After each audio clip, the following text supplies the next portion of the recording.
तो उसके बाद तो फिर हम लोग कहने न लगे भाई कि इसको ठीक से करिए और उसके लिए मांग करने गए। आप बताइए, बिहार का तो ऑल पार्टी, आप ही बताइए, कोई एक पार्टी थी, सारी पार्टियां का एक व्यू।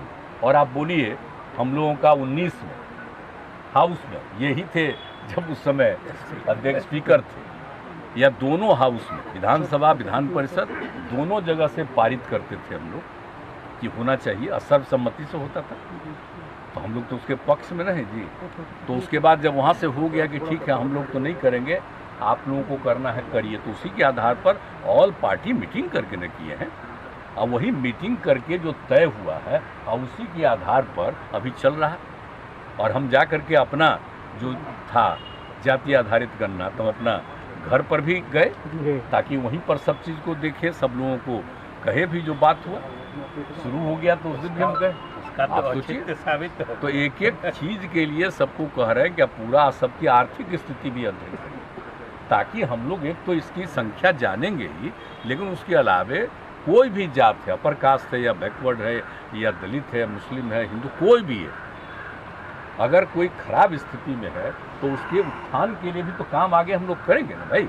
करने को तो कर ही रहे हैं, आगे भी करेंगे, इसलिए हम लोग करवा रहे हैं ना। और कई राज्यों से ये हमको बताया जाता है कि वो लोग देखना चाहते हैं कि कैसा आप कैसे कर रहे हैं। तो हमने कहा कि आप करिए, और करने के बाद जब पूरे तौर पर करिएगा तब उनको ठीक से बता दीजिए। तो इसीलिए हम कह रहे, तो हो ही रहा। तो क्या 50% का जो कैप है रिजर्वेशन का राहुल गांधी ने मांग किया, क्या अभी कहते हैं कि इसको हटा देना चाहिए, जो 50% का कैप है? अभी तो कुछ भी कहना, हम तो पहले देखिए होने दीजिए। अब पूरे देश में हमको लग रहा है कि लोग करेंगे, तब केंद्र को भेज दिया जाएगा।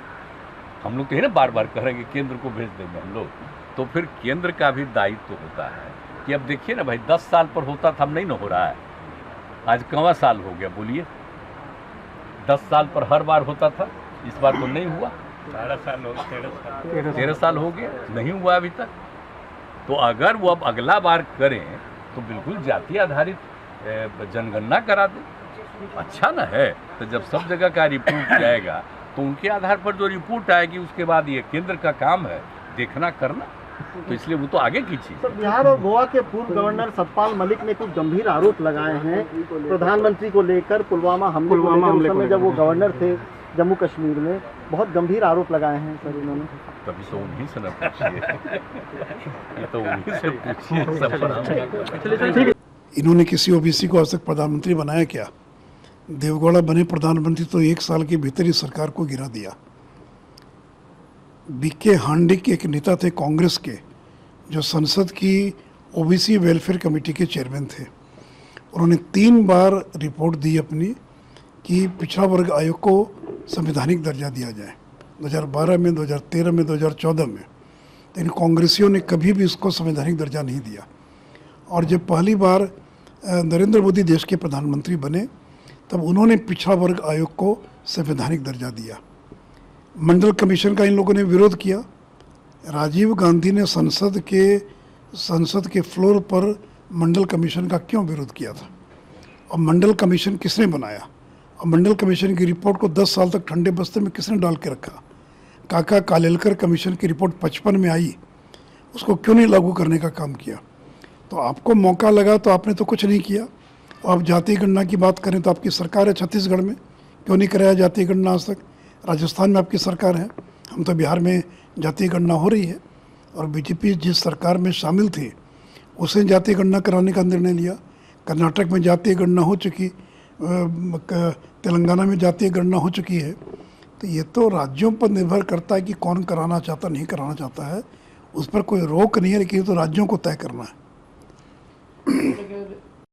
कि यूपी में अगर आप देखो तो जो हुआ है, अतीक जी का जनाजा नहीं है, यूपी के कानून का जनाजा निकला, इस तरीके की स्टेटमेंट उनकी आ रही है अतीक अहमद की जो हुआ है। तेजस्वी यादव के राज में 30 दलित पिछड़े वर्ग के लोग जहरीली शराब पीकर मर गए, उन पर उन्होंने आंसू नहीं बहाया।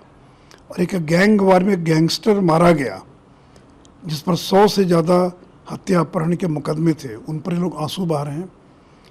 तो ये तो एक तुष्टीकरण की राजनीति के तहत ये आंसू बहा रहे हैं। तो यूपी के लोग तो खुश हैं कि वो मारा गया, भले ही वो गैंग वार में मारा गया, लेकिन ये आंसू बहा रहे हैं।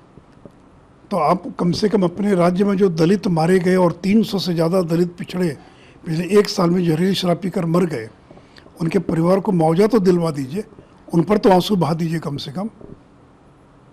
सर, मोतिहारी के अंदर जो लेके नीतीश कुमार का कहना है कि हम फैमिलीज़ को 4 लाख रुपए का फंड देंगे, पर फैमिलीज़ जो है उन्हें हमें रिटर्न में देना होगा कि वो फेवर में है जो शराबबंदी है उसको लेके। इसमें क्या, ये निर्णय अगर किया तो ये स्वागत योग्य निर्णय है।